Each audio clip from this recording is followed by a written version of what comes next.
I'm Patrice Lahlum with the Great Plains Institute, and I am pleased to be moderating this Mid-Continent Power Sector Collaborative panel. I'm joined by 4 of our collaborative members who have invested their time, energy, and expertise into the development of this regional roadmap for the electricity sector. Our panelists are going to offer some observations on key takeaways from the roadmap, and will highlight their efforts in the area of decarbonization. The full biographies for our panelists are included in the programs that are available at the registration desk. I'll briefly introduce them and then we'll get underway. Nick Martin is the Manager of Environmental Policy for Xcel Energy's Upper Midwest operations. He's helping to guide the company's decarbonization strategy through integrated resource planning, investments in renewable energy and natural gas, and electrification of transportation. He also works with Xcel Energy's large public and private sector customers to achieve their sustainability goals. And next to Nick, we have Greg Ryan, who is DTE Energy's current environmental sustainability, or manages their environmental sustainability program and provides senior level regulatory and legislative policy analysis and guidance on climate change issues that have potential impacts on DTE. He's responsible for coordinating and managing external reporting of key sustainability information to stakeholders, including the company's corporate citizenship report. Next to Greg is Andy Kellen, and he's the Vice President of Power Supply Resources for WPPI Energy. He's responsible for the management of long-term power supply resources and for overseeing compliance with environmental regulations. And finally, certainly last but not least, is Jeff Deyette. He is the Director of State Policy and Analysis in the Climate and Energy Program at the Union of Concerned Scientists. He conducts analysis on the economic and environmental costs and benefits of renewable energy and energy efficiency policies, and he has written extensively for UCS and various renewable energy industry publications on the consumer employment and environmental benefits of increasing renewable energy use. So there's the bios for our prestigious panel, and with that, I'll turn to Nick Martin to share some remarks. Thanks, Patrice. Thanks for the opportunity to be here and part of this panel. I thought what I'd do, the participating in the roadmap process and the associated modeling with that has been really useful to us, and it's been interesting to me to sort of end up in a place when talking about the region that's pretty resonant with how we're thinking about our system. And I thought what might be interesting as a way of sort of teeing up or responding to the question of like planning for decarbonization is to think about, this is a little bit my own creation, but 3 different kind of eras of our clean energy strategy and maybe what has distinguished each of those. So I'm going to talk about sort of 2005 to the present to 2030 or so, early 2030s, and then to 2050 after that, and sort of what we've managed to accomplish so far and what we're thinking about each of those. Hopefully this will be interesting. If not, it's only 5 or 7 minutes of your life. So 2005, when looking back at 2005, this is, for Xcel, this is a time of pretty significant investment in wind and maybe the beginning of a coal transition, 2005 to today.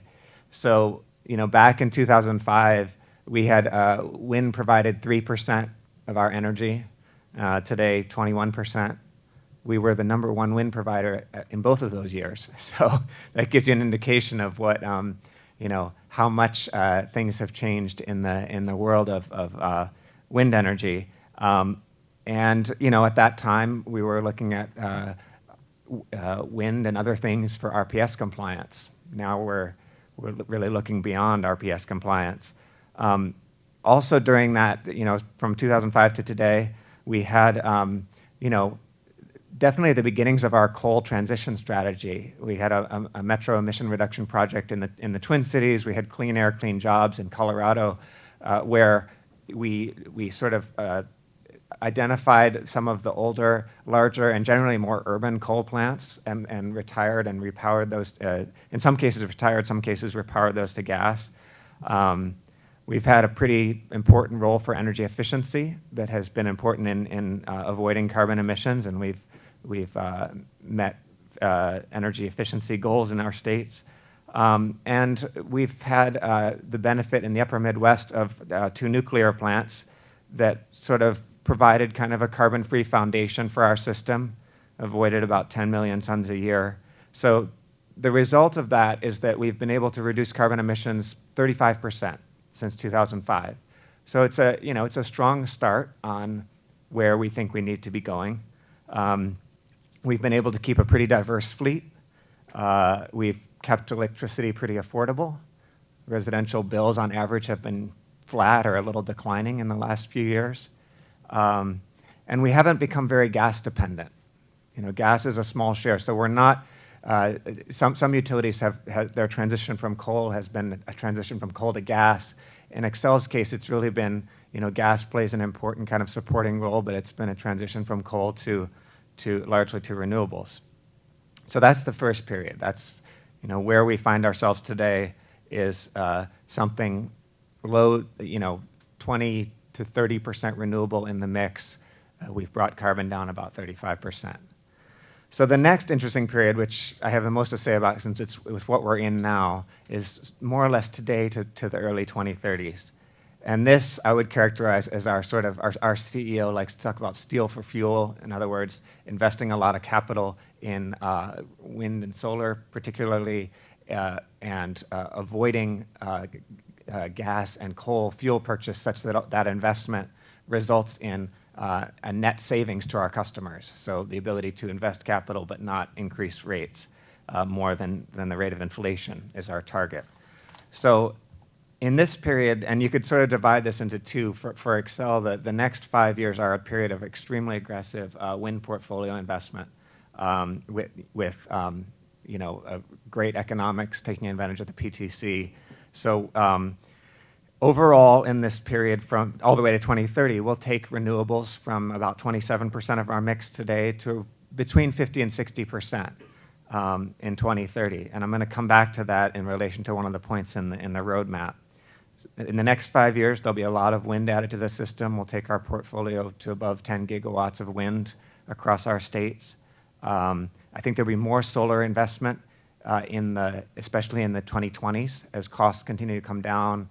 The ITC lasts a little bit longer, and solar will play an important capacity role, especially as our system becomes less long on capacity. We have some larger coal retirements coming up with the Sherco plant in Minnesota, Comanche in Colorado. Coal will become about 20% of our mix by 2030, from 57% of our mix in 2005. So that's a big change. That's consistent with what you saw in the charts that Franz provided. Energy efficiency will continue being important, but it's going to get harder to achieve conventional energy savings, and we think it's important to really start thinking about, not to devalue, we still need to be doing energy savings, and there's still progress to be made there, but it's also, we think, going to be really important to sort of start thinking about load shifting and the time of savings, and like being able to shift energy consumption to times when we've got a lot of renewables on the system. Electrification goes along with that, or managed electrification, smart charging, and other things like that. Nuclear will continue to be key. So we've set an aspirational goal of 80% reductions below 2005 by 2030 for our upper Midwest company, and nuclear is key to that. I don't think we can do that without the nuclear plants. So in the upper Midwest, we hope to get to around 80% reduction by 2030. Company-wide, Xcel Energy-wide, we currently have a 60% by 2030 goal. I can see us, even going beyond that.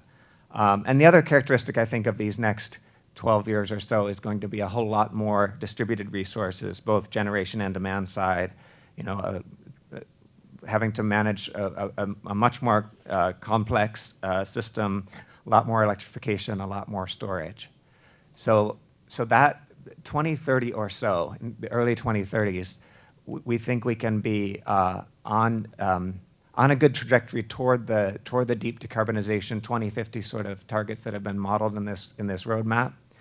But you know, based on what we know now, we can do that with renewables, and continuing to add renewables, maintaining nuclear, retiring some coal plants.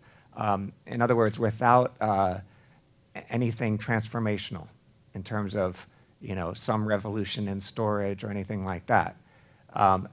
And then things get really interesting between then and 2050. And this is a lot of what we've talked about in the roadmap.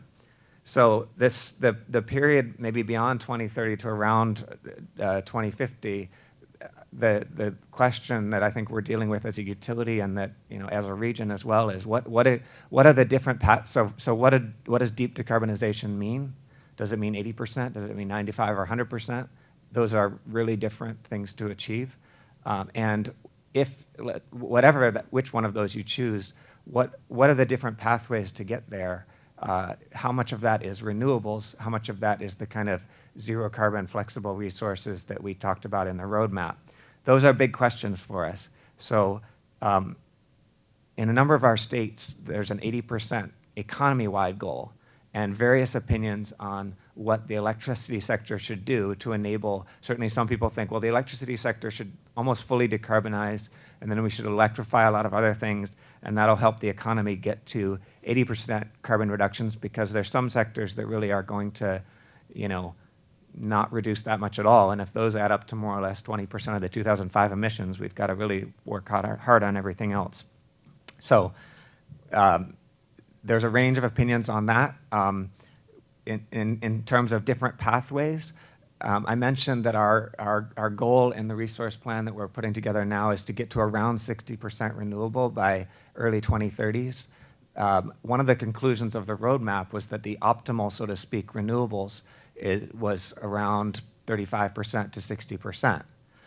And one of the things that we are really looking hard at now, and I don't want to characterize this as these are facts or something. These are just different models. But some of the folks that are out there modeling see significant problems with 100% renewables relative to decreasing capacity and energy value, the need to sort of overbuild the system to multiples of peak demand, have not hours but weeks of storage, and the cost of that, or else if you don't do that, accept very high curtailments of resources that we're putting in place and that we're investing in. Those are, and like I said, that may not be the case, but there's some fairly convincing modeling as of today that suggests it could be the case. So that leads us to wonder, you know, is the 60%, 50-60% we're aiming for across our system, is that about the right amount to maintain? And do we need to think more seriously about sort of the rest of the portfolio of lower zero carbon resources? So we're thinking about, you know, a lot of decisions. As I mentioned, we think we should run our nuclear plants to the end of their licenses. We haven't made any decision on what should happen after that. Certainly some folks would say we ought to be thinking about CCS in parts of our system, extending nuclear, other things that we aren't actively proposing now, but we're kind of monitoring those technologies and do see a need for additional R&D to make those commercial. And then I think we have a question around, you know, what is the goal? Should we get to fully decarbonized, in which case we've got no gas available to balance renewables, or should we aim for something like 80% or 90%, but with a small carbon budget that still allows us to run some gas, because that actually makes it a lot more feasible and cost-effective to manage a very high renewable portfolio. And at some point, as the costs get steeper, do you get to a point where, you know, another, say, $100 million or whatever number you want to pick, invested in the electricity sector could actually be better spent in one of the other sectors, sort of societally speaking? Might we get more from investing in decarbonization of other sectors and still get to 80% economy-wide? So I don't know the answers to those questions, but one of the things that I think is positive about the upcoming phase of the roadmap is that we'll start to look at joint caps, in a sense. We'll start to look at bringing sectors together and what are sort of optimal pathways to deep decarbonization when you're not only targeting the electricity sector. Not that I think we're going to escape having a very significant burden of those reductions. So finally, I think what's another thing that's important, and there are two more insights from the roadmap that are really important. The roadmap talks about more R&D for advanced technologies. We think that's important. We don't have all the answers today that we're going to need after 2030. And the roadmap talks about maintaining flexibility. So there's so much uncertainty in what's needed to sort of stay within 2 degrees, or what's needed to manage a highly decarbonized electric system, that we really need to have robust strategies, robust in the sense of, we think this is the right thing to do even under uncertainty. So I think I'll stop there and hand off to my colleagues. Okay. Thanks, Nick. Everyone can hear me okay? I'm Greg Ryan with DTE Energy, and I know that the organizers of this event had asked if we could get our CEO here to speak about our carbon reduction goal, because that's basically what I'm going to talk about. Okay, I see the slide up. You can go to the next one, because that's what I'll be talking about, and that's sort of what's driving. That's sort of our driving how we're going to get there. Although the pathway will help us get there. But you don't have to see our CEO. You got me instead. I'll try to channel our CEO, which is what I'm forced to do when I'm putting together slide presentations for the board for him. So I just wanted to give you a little bit of background. DTE Energy, for those that don't know, we're the gas and electric utility in Southeast Michigan. Is that better? Okay. We're the gas and electric, there you go. We're the gas and electric utility in Southeast Michigan. Our electric service territory is basically Southeast Michigan. We have about 2.2 million customers, about 10,000 megawatts of generation. Our gas utility is throughout all of Michigan, including the upper peninsula of Michigan, and we have about 1.3 million customers there. And the other big utility in Michigan is CMS Energy, or Consumers Energy. So basically, what you see on the screen there is our guiding principle, I guess, is what we would say. It's our aspiration for. It's not an aspiration; it's a goal for and our decarbonization roadmap, which was announced last year in May of 2017 by our CEO. It's highlighted in the spotlight section of the decarbonization roadmap that's on your table. And we were one of the first electric utilities to really kind of go out to 2050 and make that leap to 2050. And how we're going to get there, I don't know that we had it completely mapped out yet, but we feel we have a good chance of being able to get there. What I wanted to talk about today is a little bit about, how we came up and how our CEO, who's recognized as a leader in this space, sort of how we got to this point and how we came out early in terms of coming up with this goal. The genesis of this kind of goes back to the Clean Power Plan, which you're all aware of, and our CEO was lucky at the time. He just happened to be the Edison Electric Institute, which is our industry association in DC, chair of the Environmental Council, and so he was responsible for helping lead its members in helping to negotiate a Clean Power Plan. And so he worked very closely with the other utility CEOs and with the EPA, Gina McCarthy at the EPA, in terms of putting something together and coming up with what was the final Clean Power Plan. As part of that, for DTE, we were running a lot of scenarios too. And in Michigan, and we're only in Michigan, we're not like some of the other utilities that are in other states. We're only in Michigan. Looking at this Clean Power Plan, it was going to be almost not that difficult of a lift to meet the 32% reduction goal that we were supposed to meet in Michigan as part of the Clean Power Plan, which would basically involve retiring a lot of old coal plants in the state. But as he did that, we were running these scenarios to 2030, and he said, "Hey, this is something that really we can, we're going to be able to meet. Let's look a little bit beyond 2030." And so we started running scenarios to 2050, 2040. When are we going to be retiring all our coal plants?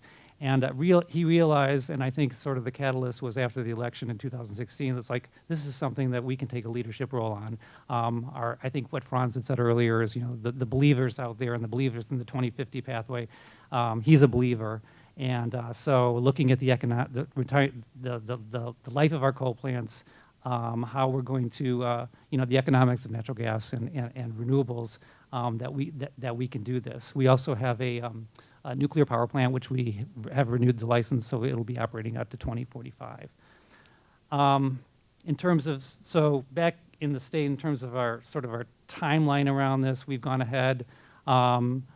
We basically are, we had, even before the clean power plan was finalized, we had announced some coal plant retirements for next year, and we're going to need to replace that. We're going to need to replace that with 24/7, something that's going to be operating 24/7 to work with the variable renewables. So last year we submitted an application for certificate of necessity with the Michigan Public Service Commission for a new natural gas combined cycle plant, which we just got approval from earlier this year to do this. We're working on the IRP right now. We're doing outreach with a lot of folks to do our integrated resource plan for next year. So we're working through our regulatory process to get this natural gas plant built, as well as putting in additional renewables. As far as renewables go, we're not in some of the states that have these, what I would say, progressive or more aggressive renewable portfolio standards. Our standard right now is 10%, and we had to meet that by 2015. Legislation was passed in 2016 that brings our standards up to 15% by 2021. And so to meet that, we've submitted a renewable energy plan to the state that says we're going to double our capacity in that time. But what I really wanted to talk about, and sort of the most recent development that I wanted to bring up, is this voluntary commitment that we and Consumers Energy made, and it was just announced in May, I believe, maybe June, just a couple months ago, where we have voluntarily committed to a 50% clean energy standard by 2030. This is the two utilities. Joe from Wolverine is here. I don't know if you guys are involved with that too, but I know the two utilities, we were part of this agreement. So where's this coming from? This was to avoid what we considered a very disruptive ballot initiative. Folks from outside of the state were coming into Michigan, proposing, gathering signatures, or starting to gather signatures to have a ballot initiative for this fall to bring the state to 30% renewables by 2030. So 30 by 30. We consumers, we have these carbon reduction goals. We're all for building renewables. We want to do this. We want to do this for what's right for the state. But having a ballot initiative and having just the ads and everything that goes along with this really tends to be politically divisive. It can, polarize folks and that sort of thing. So actually, I give credit to our CEO and the CEO, Patty Poppy of Consumers Energy, for meeting with this group and coming to this agreement and basically saying, hey, we can do this 50% by 2050, of which, I don't know if I mentioned this, of which 25% will be renewable. So I'm 50% by 2030, of which 25% will be renewable. So this is sort of now and it aligns with our carbon emission goal of reducing by 45% by 2030. So this is all in alignment, and this is really kind of what's guiding us right now. And I guess what kind of like in sort of in closing and saying that this sort of sums up the Mid-Continent Power Sector Collaborative. Collaboration is in the name. Being collaborative, constructive, trying to work together to come up with these solutions and that will work for our customers. We're trying to, as Nick said, we're trying to keep this as this transformation and this huge, biggest energy transformation in our industry in probably of the century certainly. We want to keep this affordable for our customers and we want to do this in a way that's going to work for our customers and the Michigan economy. So I guess in terms of the pathway that the whole decarbonization pathway that we're working out, we're certainly aligned with this. I don't have, I like the way Nick sort of said, 20, divided into these time blocks. We have a pretty good feel for what we're going to be doing to 2040, but we've got to go out to 2050. So by the end of 2040, we will have no coal. We will have retired all our coal.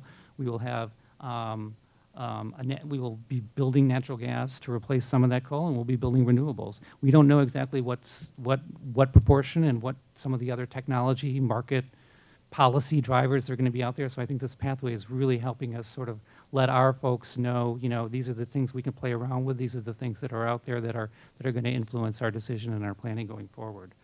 So I think with that, I'll leave it at that and pass it on to Andy. Thanks, Greg. Andy Kellen, WPPI Energy. Thought I would take this opportunity first to introduce WPPI. I think most people know Xcel, know DTE, maybe not, don't know WPPI Energy. We are a different organization. We're not an investor-owned utility. We are, I guess, what would generically be referred to as a public power joint action agency. We're a not-for-profit entity owned by and formed to provide wholesale power and other services to public power utilities. So we have a total of 51 members, 50 munis and 1 co-op. 41 of them are in Wisconsin, 7 in the Upper Peninsula of Michigan, and it's better, okay, sorry, and 3 in Iowa. Like a lot of other utilities in the Midwest, we're very predominantly coal power supply until a few years ago. Several years ago, we entered into an arrangement with NextEra Energy Resources. They are the owner of the Point Beach nuclear plant north of Manitowoc, right along the lakeshore. They had the opportunity to do an extended power uprate that increased the output of that plant by about 15%.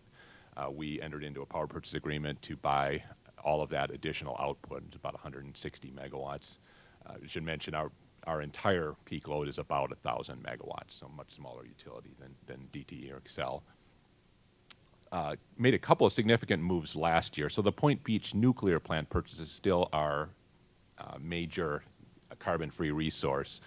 We entered into a new deal with NextEra last year. Like a lot of nuclear plants, Point Beach has a lot of land surrounding the plant, something like 1,300 acres. Under this new arrangement, NextEra is going to basically cover that area with solar panels. It would be a 99 megawatt solar project, and there is a good reason why it's 99 megawatts instead of 100. It has to do with regulation, as you might imagine. So that was really the first large-scale solar project announced in Wisconsin. Since then, even larger projects have been announced. I think we'd like to think we started the trend in the state. Middle of last year, we entered into another arrangement. This is for a large wind project in Illinois. It's a project with Invenergy. That project was a very fast-track project. We entered into the power purchase agreement in mid-July, and about 10 and a half months later, June 1st of this year, that facility went into operation. And that facility, although it's capacity-wise, doesn't have as much capacity as our existing wind resources, because of the more modern technology and the higher capacity factor, that's more than doubles the wind resources in our power supply portfolio. So I think Franz had mentioned this, we very much like the combination of wind and solar. I think at least in this part of the country, they complement each other very well, both on a daily basis and on an annual basis. So you get solar, of course, you get all of your energy during the day. Wind, you get more energy at night. And if you look at it on an annual or seasonal basis, solar, you get more energy in the summer.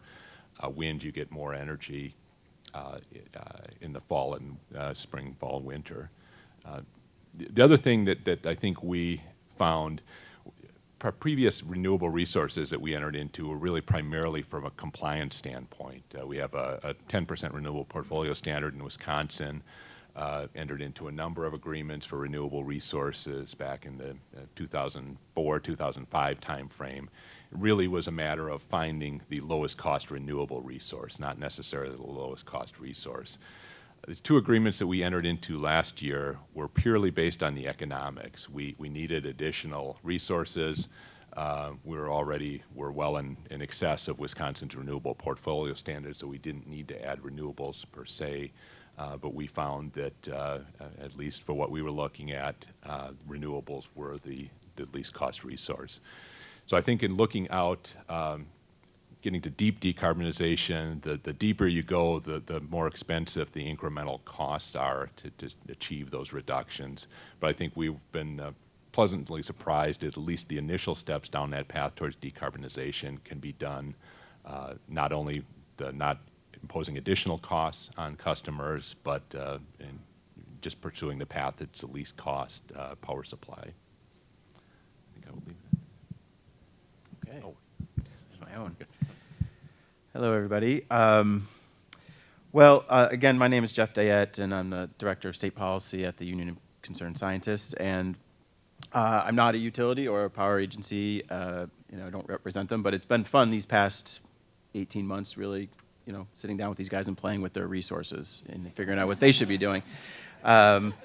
Really enjoy that. No, seriously, I think, I do think this collaborative effort has been incredibly valuable. I really appreciate the work that GPI has done to bring this collective group of stakeholders together.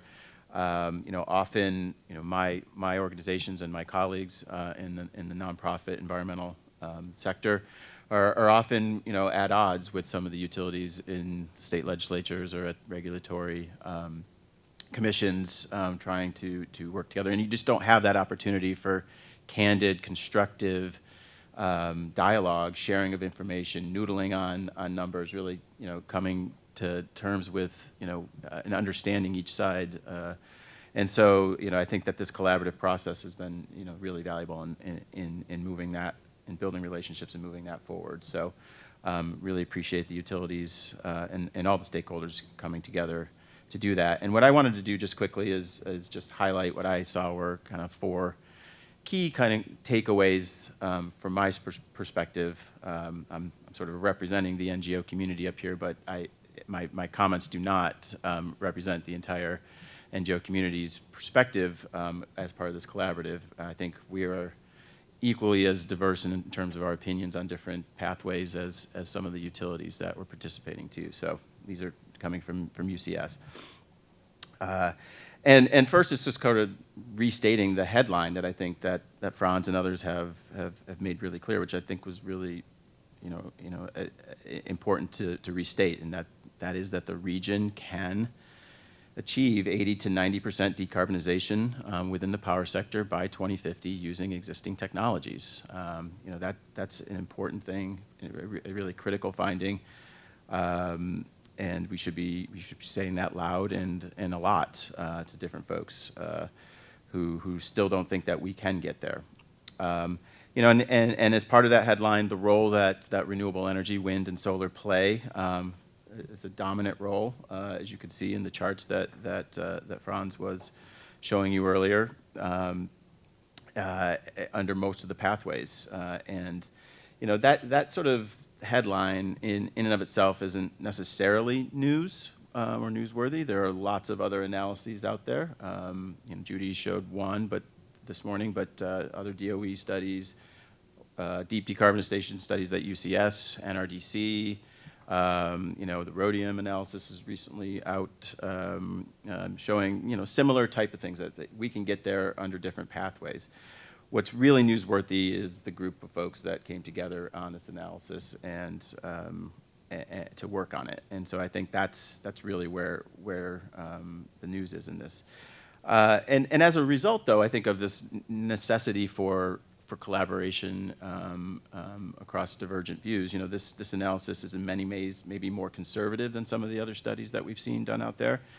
For example, the limited role, at least up till now, that energy efficiency has played in the analysis. We'll see more energy efficiency come in a big way, I think, when we bring in vehicles in the building sector. as next phases, which will be important and will have an impact, I think, just on sort of the overall power sector dynamics. But nevertheless, I think this is really still an incredibly valuable contribution to the literature out there. Second takeaway that I have is that I think arguably more valuable than the analysis itself are the consensus principles that Franz highlighted, which really can serve as that path forward as we work together with policymakers, the utilities, energy developers, and other stakeholders. Right, the things that stuck out to me there were, all investing in all cost-effective energy efficiency, all cost-effective renewable energy. We need to modernize the grid, and we need to invest in that grid modernization effort from transmission to distribution to building in more storage, so that's really critical. The full evaluation of future investments in fossil fuels being critical versus the future risk of significant carbon constraints, right? So essentially, we don't want to end up 10, 20, 30 years from now in the same situation where we have stranded assets that we need to deal with. So really thinking about that ahead of time is a really core principle as we're making these investments. Wholesale markets should be valuing low carbon grid attributes, really timely right now, part of the national discussion. I think, as Nick said, really that investing more in RD&D, particularly with CCS technologies here in the region, all really important pieces of the overall set of principles that we came together on. I think the third takeaway is that, for me personally, the goals and actions of the many utilities that participated in this effort are already coming in line with sort of or exceeding the near-term goals that we evaluated in this analysis, right? So we just heard from three examples of that here on stage, but they're not alone. There are a number of other utilities out there, participants in this collaborative and others, who are moving further, faster, accelerating their transition to a low-carbon economy, and that's all great news. Especially when you think about where we were 7 years ago when this collaborative came together. I think it's just truly remarkable to think about the progress that's been made in both bringing the cost of these technologies down, but also their rapid deployment. And so, that's an important takeaway from this analysis. But we do need to expand and accelerate those actions, for sure. That's really what that business as usual case it was showing, is that we're just not going to be able to get there on the at least the current voluntary decisions of the utilities in this region, or at least the subset of those who are doing good things. And that's why we really do need strong policies to get there. And we didn't really dive into the policy prescription so much in this part of in this phase of the analysis and effort, but we really try to keep that at a high level. But I think that's going to be potentially a valuable next step for this group, is to kind of dig in a little bit more as to what kinds of policies, where, at what level of government are truly needed, so that we can take that next step, advocate for those policies, and like I said, accelerate this transition, which we've got a great start here today, but need to do faster. So with that, I think I'll stop and we'll kind of go to questions.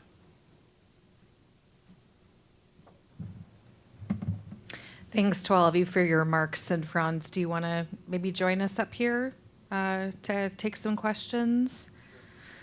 We've built in ample time for audience Q&A and discussion with the panelists and also with Franz on the roadmap presentation. And maybe I'll just start things off with one question and then turn to the audience. The roadmap demonstrates that the region can achieve substantial decarbonization using existing technologies, and we didn't assume any major surprises or step changes in technologies. So given what you know, what technologies need the most attention and support in order for them to play a role in long-term decarbonization? And that's a question for any or all or some of you. I guess I can start this off, and people can talk to others. But I think, and we've heard some of this already, is certainly energy, things like energy storage. But I think more importantly, maybe not more importantly, but really what strikes me, and especially as we look at some of the models that were presented, was carbon capture storage. For natural gas in particular. I think Judy was talking about also earlier about for biomass. But I think carbon capture storage sort of had a lull there. We were talking about it a lot. We've been involved in that maybe 10 years ago in the Waxman-Markey era. Sort of subsided, and now there's we've got the legislation that's going to allow us to incentivize some of the work in carbon capture storage. So I think that there's a lot that could be gained there. There may be others that other people have. I think the same thing. Some combination of storage and dispatchable zero carbon resources and gas with carbon capture and storage is a good example. Right now it's relatively easy in this part of the country to add additional renewables. You have existing dispatchable resources that can make up the difference between the output of the variable renewable resources and the load. As you get to higher and higher levels of renewables, it becomes more and more difficult to do that. So having either storage or storage in a combination with zero emission dispatchable resources is going to become necessary. Yeah, I would agree with that. I think I'd also echo what Judy said in her remarks, that all of these technologies need additional research and innovation and support. And on the wind and solar side, really starting to look more into how those technologies can provide grid reliability services in the same way that natural gas is doing today, right? There's some really interesting research going on out in California in that space, and how solar can basically provide the same grid services as gas, but maybe even more efficiently. And so, that kind of, there's a need for a research in all aspects of the technologies that we evaluated. Though I do agree, I think that really focusing in on how we integrate those higher levels of renewables is probably the key. Maybe the only thing I'd add to that, certainly don't disagree on any of those, and they've talked about basically zero carbon generation side resources. I agree with that, but I think I'm also very interested in this idea of more flexible demand, enabling us to integrate maybe more renewables than it appears today that we can. So, today we don't have the numbers of EVs or water heaters or electric space, and I'm not suggesting electrification is the answer to everything, but I think there is some potential there for basically the sort of, and I don't know if this is as much a technological, partly this has to do with rates, but to the extent that a smarter grid and more technological controls can increase the ability to sort of real-time match demand to renewable generation, I think that will be useful as well. Okay, there's a question in the back, Brad.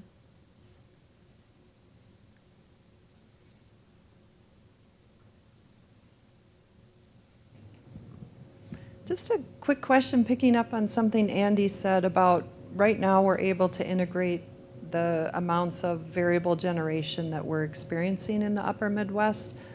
But as those penetrations grow, one of the bottlenecks, at least as I perceive the situation going forward, is the transmission system and the constraints that it might impose on integration of more renewables. So how are your companies thinking about building out more transmission or alternatives to transmission in terms of expanded renewable penetrations?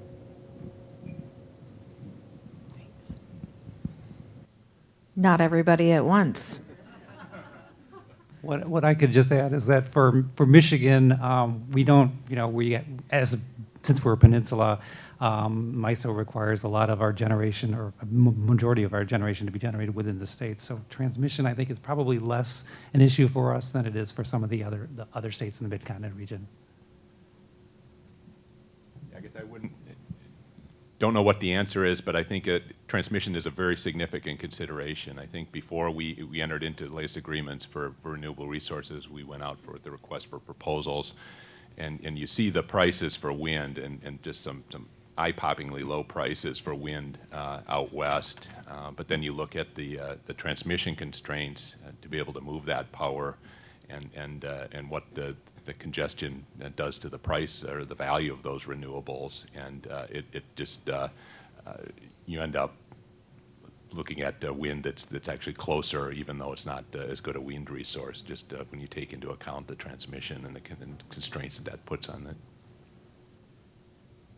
Just a quick plug for the modeling interface that's available on the website. One of the variables that you can click on and off is whether the model allows transmission to be built. So check that out, and you'll obviously see some differences between allowing transmission and not allowing transmission, and it speaks directly to the question of, how important is transmission, and it's quite important.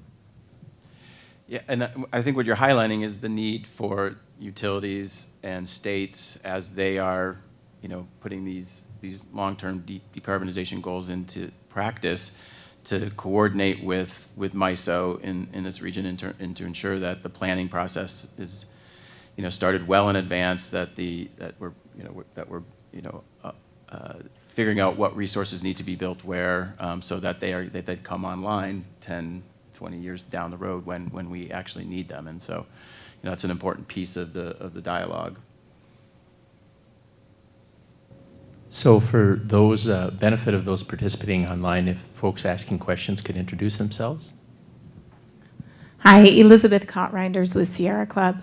Regarding storage, I'm wondering if someone could speak to the assumptions that were made about cost and the pace of deployment in the various scenarios in the roadmap.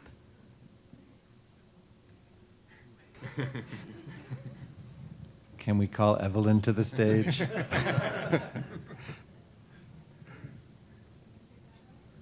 Or have her take the mic, that's great.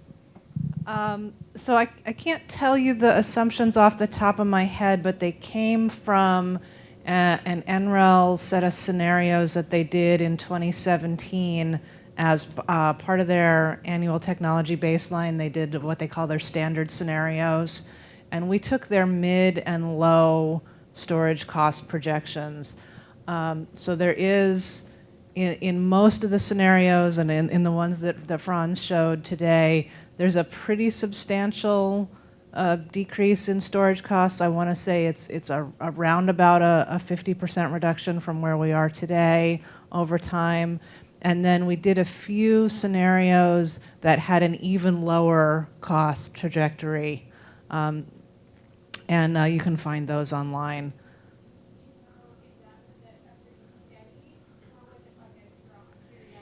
It was a pretty steady drop. I want to say it was a pretty steady drop down to 2030 and then leveled off. So basically continuing today's trends for another decade or so, and then leveling off to a slower decline. And then in terms of the deployment, that was endogenous in the model. So the model was choosing how much to build, based on everything else it was building.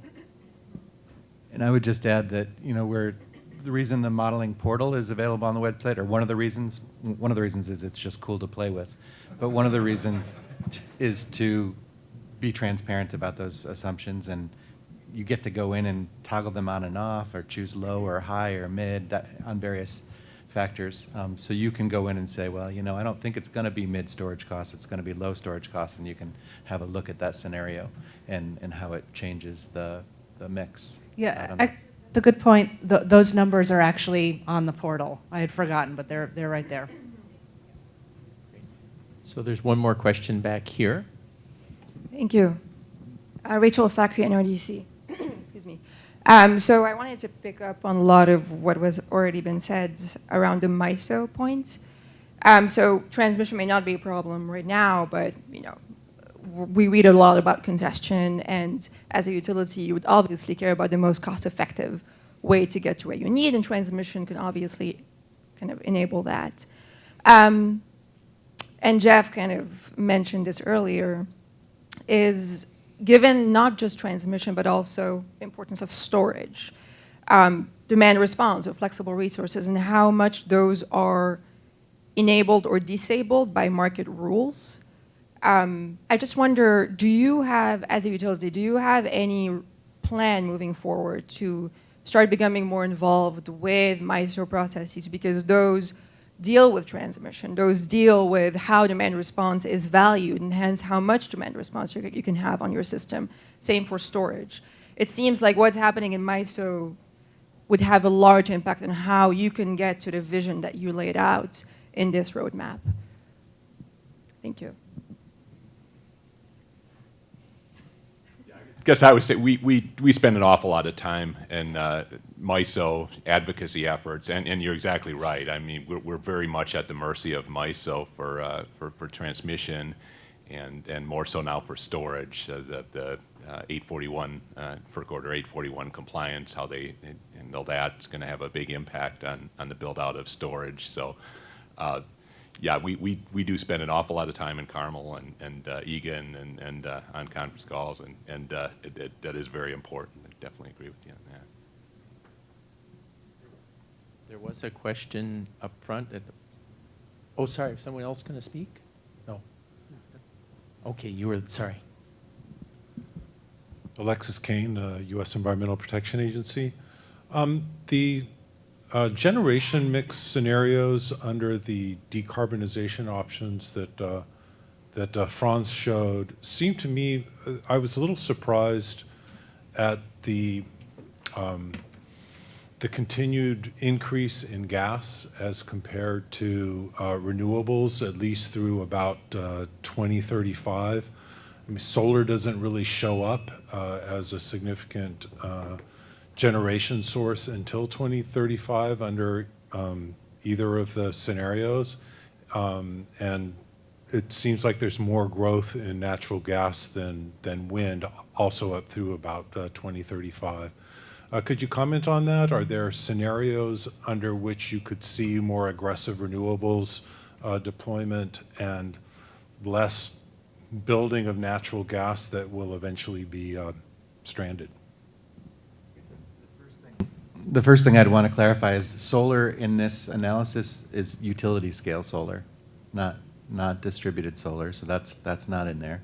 The other thing I would say is you can see, just comparing what I call the gas dominated future and the mixed resources future, that the gas price plays a huge role. As soon as you raise the gas price a little bit, you see a lot more renewables. And you can go online in the portal and you can raise the gas price even higher to see what the result is, and what you find is even more renewables. Renewables play an even bigger role when gas is more expensive. But all of the resources are competing against each other, and that's all a function of cost.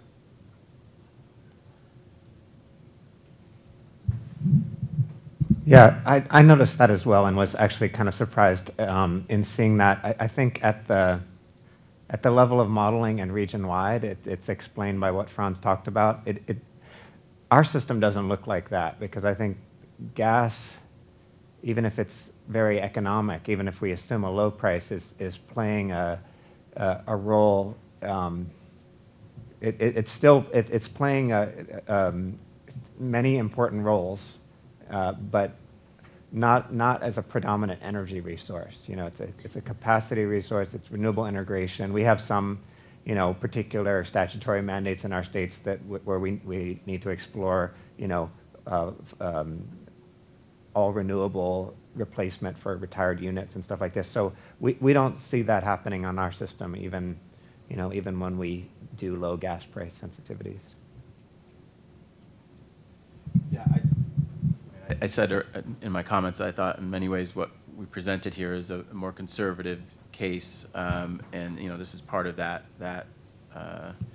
My perspective on that is that I think that we do have other cases, scenarios that we ran that do have renewables coming on in a faster fashion. I think what this speaks to is both the importance of the role of the price of natural gas, but also the importance of complementary policies as well, right? And so a carbon price in and of itself may not be enough to drive renewable energy growth, depending on how fast it escalates over time. And so, those state renewable portfolio standards, tax credits, things like that continue to drive renewables will be important complementary policies as we move forward.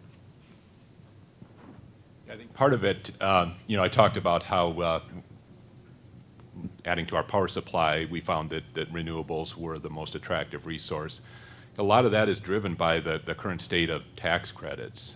I think the way we saw it, it wasn't so much that renewables are cheap right now, is that they're on sale. And it's very much a limited time offer. I mean, you look at how much of the cost of renewables is offset by the tax credits, especially for wind. Solar, 30% investment tax credit. As the cost of solar has come down, the value of that tax credit has also gone down proportionally. Wind is the opposite. Wind, the value of the production tax credit has increased with inflation, even as the price of wind has come down, so that the production tax credit has offset a higher and higher portion of the cost of wind, to the extent that in the West right now, well over half of the cost of wind is offset by the production tax credit. So with that credit due to phase out, the cost of renewables, and particularly wind, is going to, at least initially, is going to increase significantly. I mean, I think we expect in the long term that the cost will continue to come down and eventually get to the point where you'll offset that.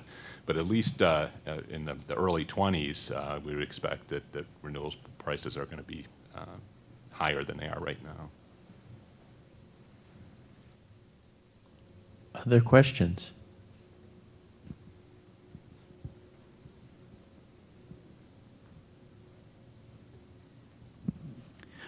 Dan Weiss with Duke Energy. I've heard a little bit of discussion about costs, and it's been more on the technology side, and whether it's renewables or storage, or will carbon capture ever come down in cost enough to be selected. But what about costs more at the high level from the scenario results? We saw wide ranges in generation mix from different scenarios, but I didn't hear any cost differences. Does one policy or one result produce a lot different costs for that scenario than another's? Could someone raise that issue or address it? Can you clarify what you mean by cost? Do you mean cost of reductions or Total cost total to the system? cost? Because ultimately, when it comes to policy choices, costs Yeah. usually weigh pretty heavily in policy choices. Yeah, the total cost information, you can go online in the more elaborate version, and you can see the differences of how the total system cost changes. I'm hesitating to attach specific cost to the scenarios we've laid out here. We did have the cost for reductions included in the report, and those tended to be, because of the way we saw the business as usual scenarios showing a decrease in emissions out to 2030, the near-term costs were quite low because they were very much consistent with where the system is going anyway, and then they started to climb after 2030, 2035 to higher levels. And those are listed right there in the report. The total system cost, you can go online and draw that out. Evelyn, I don't know, would you add anything? Okay, let's get her a microphone.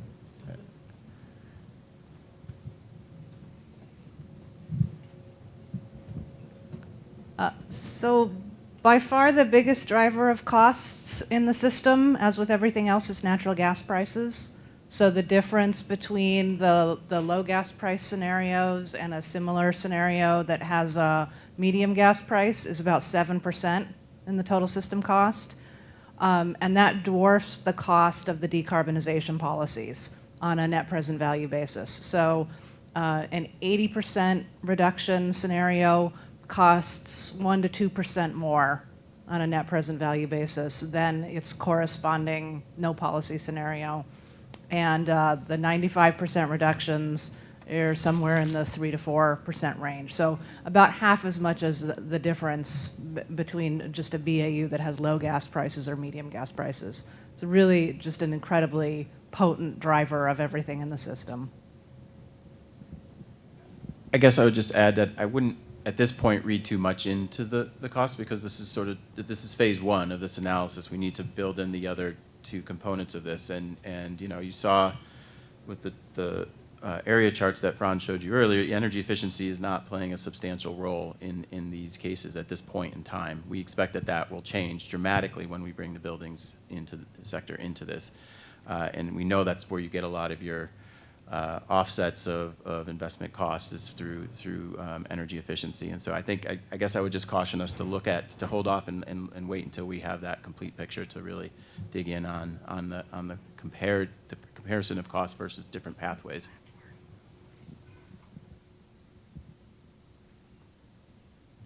Okay. So, Steve Memory with A.O. Smith. Not a lot of industry here, I noticed, and I think I talked to you in the break. When you bring in the buildings, and obviously electrification implies sort of heat pumps for decarbonisation of heat, are we going to assume that all the technical barriers have been solved by 2050? And they don't work well in cold climates, and how are you going to deal with all of that? Are you going to bring industry in to get their opinion on how the technology is going to change? I cut off my presentation a little bit earlier than I should have because I took the clock too seriously. I should have just gone over. But what I would have said is that on the transportation piece, the tack we're taking is to we have the power sector collaborative, which you see here, and that is responsible for this, joining the Charge Up Midwest group, which is a group that's focused on EVs. And then in addition, we brought in some additional stakeholders from the transportation sector, some automakers and charging manufacturers.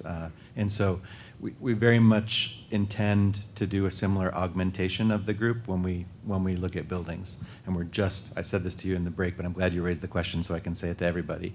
We're just sort of entering the learning phase on the buildings sector. And I got your card, so I'm going to follow up with you. But we're going to be doing some additional outreach to make sure that we not only learn the things we need to learn, but have the right people at the table to talk about that roadmap. So thank you for that question.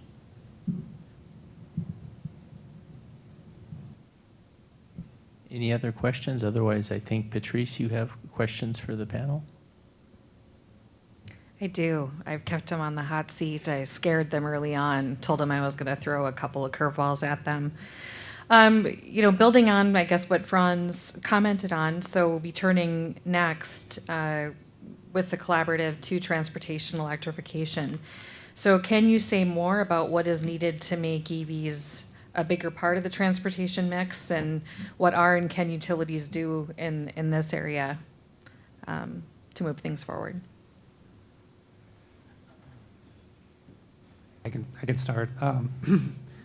I would just say, innovative pricing policies are sort of, making it, smart chargers, installing smart chargers, and providing innovative,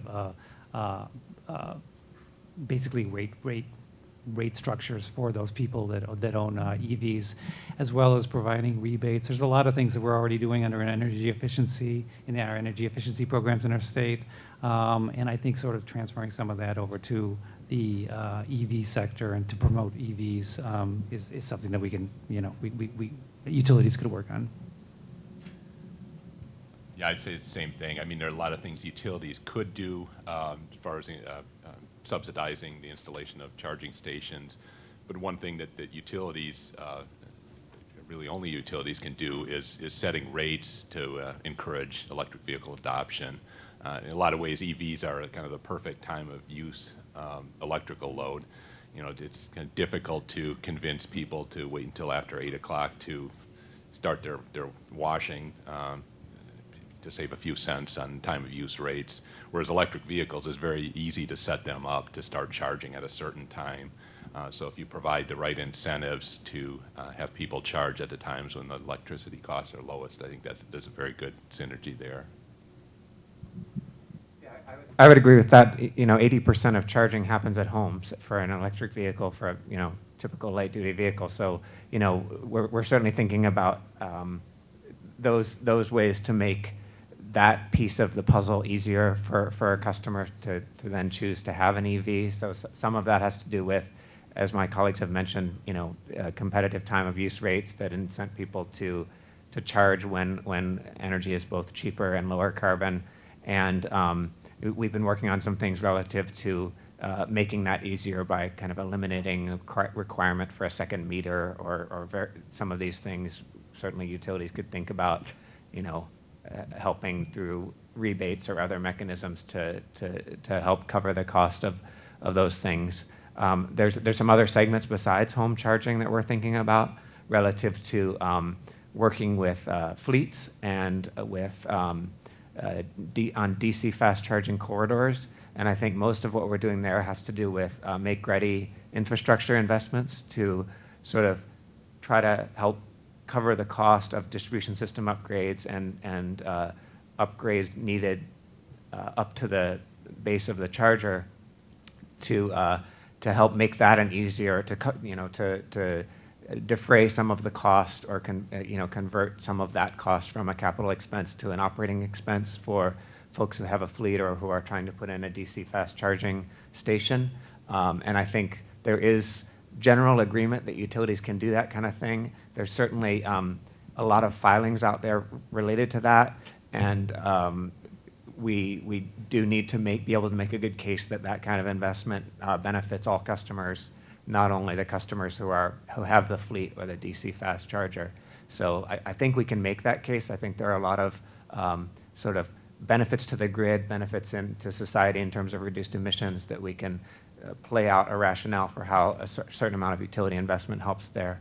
And then I think the other thing that utilities can do is there are other segments that are not quite as easy, like multi-unit housing, electrified transportation access for low-income communities, things like that, where many would think there's a potential utility role to help sort of provide some of the public charging options, the electrified buses, and also then enabling things like I think Judy talked about advanced mobility. The charging solutions for those kind of things won't be exactly the same. So we're kind of thinking about a lot of those things, and I think that it's a combination of all those things that hopefully will lead to the much greater levels of EV adoption that start to make transportation a significant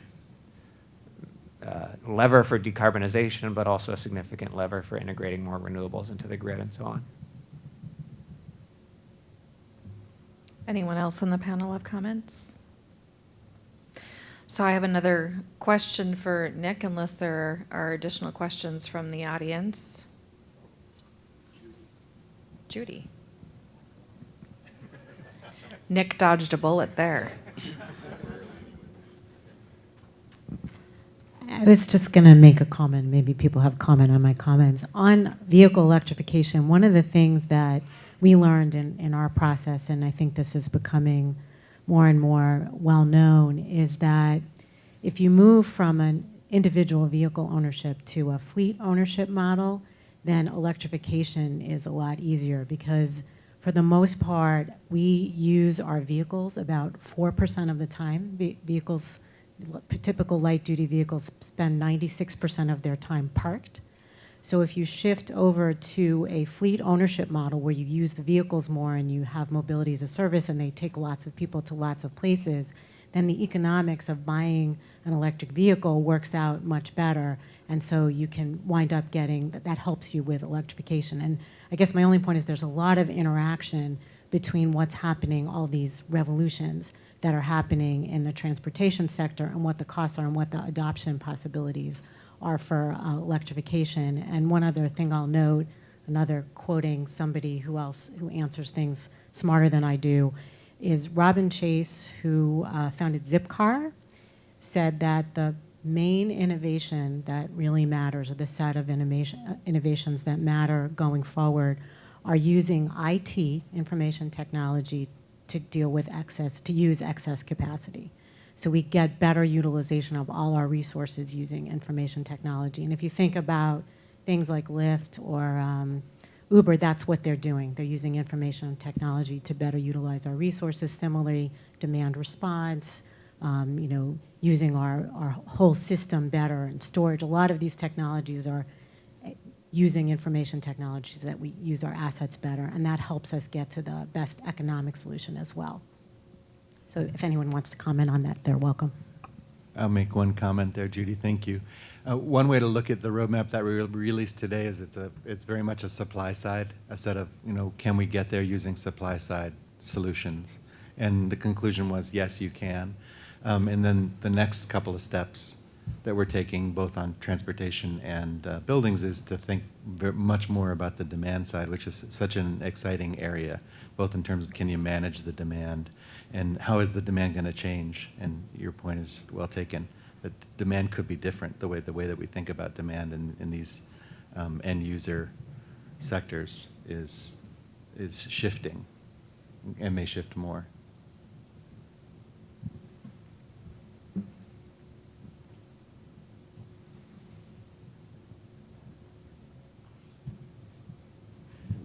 So I'm going to put Nick on the hot seat a little bit from Minnesota. With respect to efficiency, I get making efficiency evolve to be more interactive, more time dependent, more location dependent. But just from a pure accomplishment of decarbonization and renewable goals, if you can make the denominator smaller, you get to your renewable goals faster, meaning reducing energy consumption really is, I think, has to go hand in hand with your renewable goals. So is the barrier to efficiency going forward a business model problem? You get to earn a return on your wind projects that you buy, own, and operate.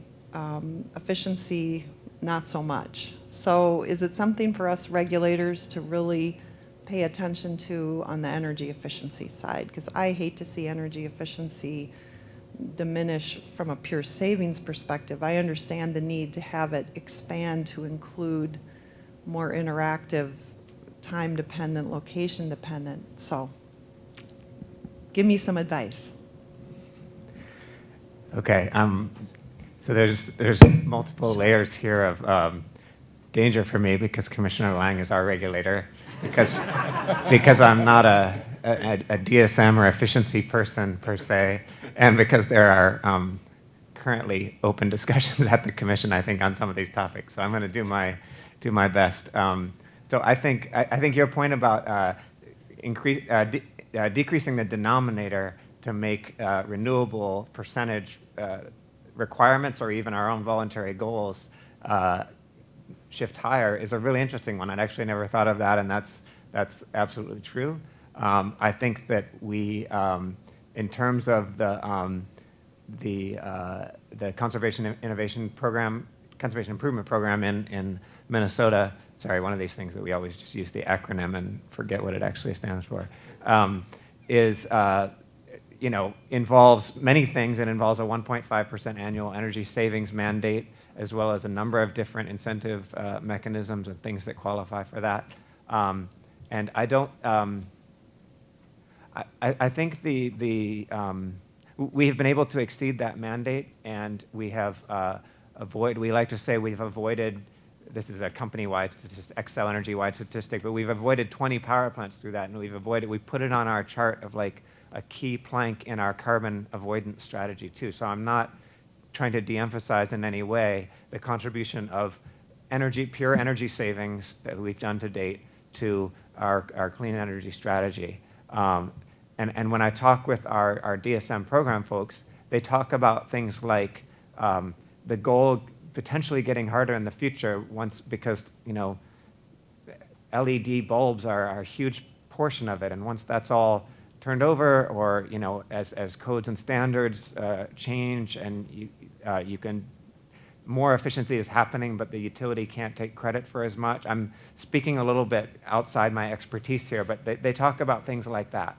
So we're not advocating that this conventional energy savings ambition decrease or something, but we're also I think starting to open a conversation with many of our stakeholders in Minnesota around, what if we were to broaden this energy efficiency umbrella to look at things that, maybe they don't save kilowatt hours, but they actually save BTU because you're electrifying things and you're using less natural gas, or they shift. They don't actually reduce kilowatt hours. They don't increase them either, but they shift it to a time when we've got more renewables on the system. So it's really just, I know I'm only repeating what I said before, but it's really just a broadening to think about things like strategic electrification, things like peak shaving and load shifting. Should those be under the umbrella as well, without necessarily suggesting that there's less importance to energy savings going forward? I'm not sure that's a satisfying answer, but yeah. If I could just add, what I had mentioned, in Michigan, we have the clean energy standard that we agreed to voluntarily of 50% clean energy by 2030. 25% of that's going to be renewables, and the other 25% is going to be efficiency. And that's something that our company, and I completely agree with what Nick was saying, and energy efficiency is a little bit outside my wheelhouse as well. But I know that's going to be a big challenge for our company to come up with that and work with the Public Service Commission in Michigan on putting that into our rules and our rate cases. Well, I just wanted to take the opportunity to thank our panel again, not only for offering remarks and answering questions today, but for their involvement, robust involvement with the collaborative and with the development of the roadmap and testing assumptions and all sorts of things along the way. So please join me in thanking them for being a part of this today.